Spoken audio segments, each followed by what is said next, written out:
Hey guys, it's Bruce. Yeah, I am a scale model noob. Well, I am now anyway. Used to build kits a lot when I was a teenager, but that was way long ago, over 30 years ago. Just getting back into the hobby now, and you know what? I thought I'd start a YouTube channel, share some of my experiences, some of my lessons learned, I guess, as you'd say, things that went well, things that didn't, and you know, maybe connect with some of you guys out there that are new to the hobby as well, or just getting back into it after a long time off. And yeah, maybe talk a bit about our experiences together. So I just finished this build. This is Dragon's Firefly. It's a really old kit. So I'll put the kit number down in the description. And what I did was there's actually a video, fairly famous German newsreel of the Sherbrooke Fusiliers, the 27th Canadian Armoured Regiment, on D+2, I think it was, just south of the beachhead in the vicinity of a town called Buron in France. And the newsreel shows the Germans inspecting a bunch of knocked out Canadian tanks. Again, this one being a Firefly Vc. And I modeled a bit of extra stuff beyond the kit. This kit almost killed me. And if you notice the tracks, for example, I didn't let them set up long enough. They almost disintegrated as I tried to put them together. And yeah, so some CA glue to the rescue, but it's pretty ugly. But luckily in the video there's a lot of debris and sort of scavenged bits and bobs from the tank that the Germans have cast all over the place. So I made drape like I made custom build like a British overcoat or something at a Milliput and drape it over that really ugly spot in the tracks. You can see the tank is named Blitz. I got these decals off of eBay, and they're made not particularly well. You can see there's some silvering there, even though I used several coats of microset and microsol both before and after. But overall, I'm pretty happy with how it came out. I used Panzermeister's track weathering tips, I guess, from his weathering video. We've got the B Squadron symbol on the back of the tank there. I had to hand paint the 11 because the decals just completely collapsed on themselves when I took them off the sheet and tried to apply them. But you know what, for the first tank I built in more than 30 years, I'm actually pretty happy with that. I actually spent some time scratch building some interior detail on the turret there. You can see the breech, and you might be able to make out the number 19 radio way in the back there, because I knew the hatches would be open. So the plan is to build a universal carrier, because if you do watch the video, and again I'll throw a link in the description, you'll notice that the Germans are driving around in a captured universal carrier and inspecting, I guess, the kills from the battle. Apologies if you hear one of my dogs barking in the background. I haven't invested in a tripod or an arm to hold my camera yet, so this is all iPhone right now, very crude. And again, I kind of apologize for that, but hey, I'm a noob, and I'm a noob at YouTube too, I guess. So hopefully you guys will stick around, and I'm going to talk about my next build now. This was built, actually I was already working on it, and fortuitously I found the 74th anniversary of D-Day group build on YouTube, sorry, on Facebook.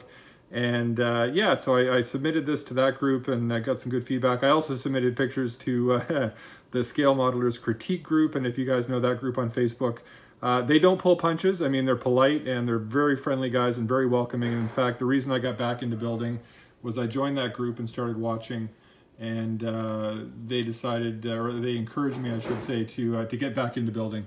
So that's what I've done, and hope you guys, you know, leave your comments about this build. Definitely some points for improvement besides the tracks. Lots of feedback in terms of trying some more sort of panel weathering using oils. I did some oil streaking on the sides, but yeah, I didn't do a lot of panel modulation with oils. Just you can see the back deck there, again, some streaking. And I did try hairspray chipping for the first time, and that was a lot of fun, actually. I think I put too much hairspray on because I had some big flakes coming off on parts of the tank. But yeah, pretty happy with that, and hopefully you guys like it. Let me know what you think, and leave some points and some feedback, and let's move on to the next one. So the 74th anniversary of D-Day group build is now transitioning to become the 74th anniversary of Market Garden group build, and Market Garden's certainly one of my favorite topics when it comes to World War II, and I've actually been to Arnhem. My wife and I went in 1994 for the 50th anniversary, and got to walk the ground and go to the Airborne Museum there at the Hartenstein Hotel in Oosterbeek.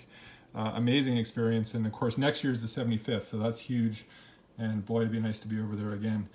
So as I said, I hadn't built a lot of kits in a long time, and in fact you'll notice this is a Dragon kit marked for the 50th anniversary back in '94. That's how long ago I bought this kit. I've just never built it. So we're going to give it a shot. Thinking about a little dio. If you've read anything about the battle, the Germans had a couple of camp groups assembled hastily to try to counterattack the bridge, and one of them had a couple of Panzer IVs, and I just happen to have to me a Panzer IV-H right here that I picked up at my local hobby store, and I'm thinking that might be a good kit to throw into the dio to have the paras here in the rubble, and you can see conveniently there's one para handing another a Piat bomb to potentially try to take out this tank that's advancing on their position. So that might work really well, and I might try to find some German grenadiers to throw into the dio as well. But for now, we're going to start on the paras. So I'll flip the box over here, and you can see, again, it's an old kit. It's still available though, and I think they've added a few upgrades to it. You can get the little mini motorbikes that the paras had, and you can also get, it comes with a drop canister, a supply canister as well. So we got 4 figures. We've got, looks like an NCO there. We've got a Bren gunner. We've got the soldier handling the Piat bombs there. You can see the Piat case, and of course the Piat gunner in the distinctive British Airborne Maroon Beret. So again, it's old, but you know what? The kit looks pretty good. I took the sprues out, took a look at them. You can see no flash. Detail's pretty good. The figures certainly don't look too bad. Hands are a little blocky, but that's okay. Sorry, focus on the faces there. They don't look too bad.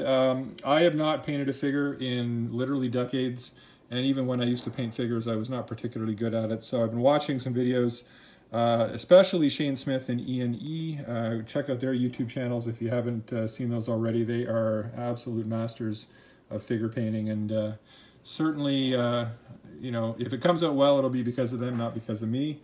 But yeah, these figures look pretty good, and I'm looking forward to putting those together. If you look at the weapon sprue, they're obviously older Dragon, but we've got a Sten gun there with a detachable magazine, which is nice if you wanted to do kind of a reloading sort of action. Bren gun, again, looks pretty good. Not too bad. Oh, we're not focusing here. Sorry, guys. One thing I will say, the barrels are not hollowed out, so we'll have to do that. But yeah, no flash, and yeah, the detail looks actually pretty good for a 30-year-old kit, so, or 25-year-old kit anyway. So yeah, looking forward to this build. So what I'm going to do, guys, since I don't have a tripod, I'm not going to try to hold my phone with one hand and assemble with the other. So we'll go off and we'll try to assemble one of the figures and come back and take a look.